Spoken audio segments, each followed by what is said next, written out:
1957 ला पहिल्यांदा तासगावच्या विधानसभेवरती शेतकरी कामगार पक्षामार्फत अनुभव निवडला.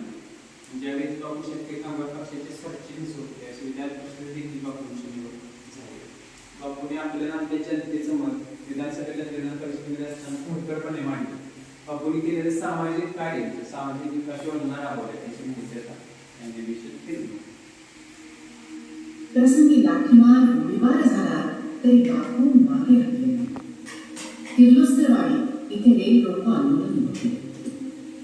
दुष्काळाच्या काळात शेकापतर्फे 180 मोर्चे काढण्यात आले. यात प्रामुख्याने बापूंच्या नेतृत्वाखालील संपूर्ण सांगली जिल्ह्यातील तासगाव, कुंडल, बांबवडे, कवठे एकन या गावातल्या लोकांचा मोर्चात समावेश होता. बापूंनी आपल्या जहाल भाषणातून लोकांना लढाईची चेतना आली.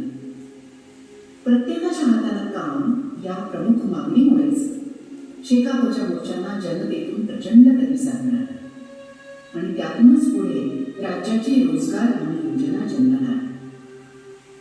कसेल त्याची जमीन या न्यायाने धोरणाने बापूंनी लोकांना मदत केली.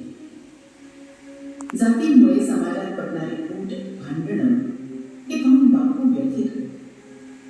म्हणूनच संमिश्र वसाहती उभारून जाती निर्मूलनासाठी त्यांनी मोठं कार्य केलं. सन 2002 मध्ये बापूंनी अनेक वर्ष उराशी बाळगलेलं स्वप्न सत्यात उतरलं. साखर कारखाना. आजूबाजूच्या शेतकऱ्यांना या कारखान्यामुळे चांगलंच गोड मिळालं. अत्यंत सचोटीचे व्यवहार, शेतकऱ्यांच्या प्रती सच्ची तळमळ हे बापूंचे गुण त्यांच्या संचालक मंडळातही होते. कारखान्यामार्फत चालू केलेल्या माती परीक्षण केंद्रामुळे कोणती खतं किती प्रमाणात द्यायची याची माहिती शेतकऱ्यांना मिळाली आणि एकरी सरासरी 28 टन उत्पन्न असणाऱ्या जमिनीत 42 टन उत्पन्न निघू लागले.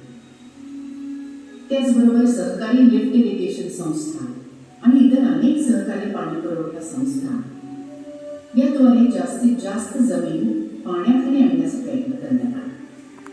शेती व्यवसायामध्ये महिलांचा असणारा सहभाग लक्षात घेता त्यांनाही प्रशिक्षण देण्याची सोय करण्यात आली. शिक्षणाचं महत्त्व चांगलंच ओळखून असलेल्या बापूंनी आजूबाजूच्या मुलांसाठी कुंडलमध्ये क्रांतिसिंह नाना पाटील वसतिगृह सुरू केले. गांधी एज्युकेशन सोसायटी स्थापन करून त्याच्या मार्फत प्राथमिक, माध्यमिक, उच्च माध्यमिक आणि महाविद्यालयीन शिक्षण कष्टकऱ्यांच्या मुलांना अत्यल्प फी मध्ये उपलब्ध करून एवढंच नाही तर बापूंनी युवकांना संघटित करून पुरोगामी विद्यार्थी संघटना स्थापन केली. याद्वारे विद्यार्थ्यांचा सर्वांगीण विकास व्हावा, विद्यार्थ्यांचे प्रश्न सुटावे, युवा नेतृत्व घडावे, समाजातल्या प्रश्नांसंबंधी त्यांचं प्रबोधन व्हावं म्हणून त्यांनी प्रयत्न केले. बलवान आणि निरोगी युवा पिढी घडावी यासाठी देशी खेळांना प्रोत्साहन तर दिलंच, पण त्याही पुढे जाऊन कुस्ती खेळाची लोकप्रियता वाढावी आणि लहानपणापासून मुलांना कुस्तीचं प्रशिक्षण मिळावं यासाठी क्रांती कुस्ती मार्गदर्शन केंद्र सुरू केलं. कळू लागल्यापासून बापू अविरत झटत राहिले. भारत मातेच्या स्वातंत्र्यासाठी जीवाची बाजी लावून लढत राहिले आणि स्वातंत्र्य मिळाल्यावर गोरगरिबांच्या हक्कासाठी लढत राहिले.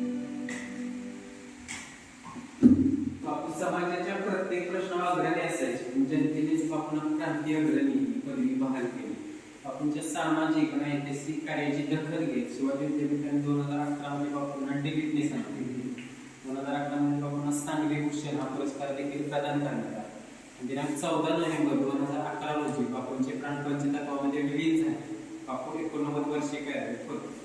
अशा या बापूंचे ज्येष्ठ गझलकार सुरेश भट यांच्या रंग माझा वेगळा या गझलीमधील ओळी किती समर्पक वर्णन करतात पहा. माणसांच्या मध्यरात्री हिंडणारा सूर्य मी, माझी यासाठी न माझा पेटण्याचा सोहळा. म्हणजेच आपल्या आजूबाजूच्या माणसांचा उद्धार करायचा, त्यांच्या जीवनातील अंधकार दूर करायचा, स्वतः मात्र आयुष्यभर सूर्याप्रमाणे जळत राहायचं, तितकंच बापूंना माहिती होती. अशी होती संघर्ष यातली डॉक्टर जी डी बापू साहेब.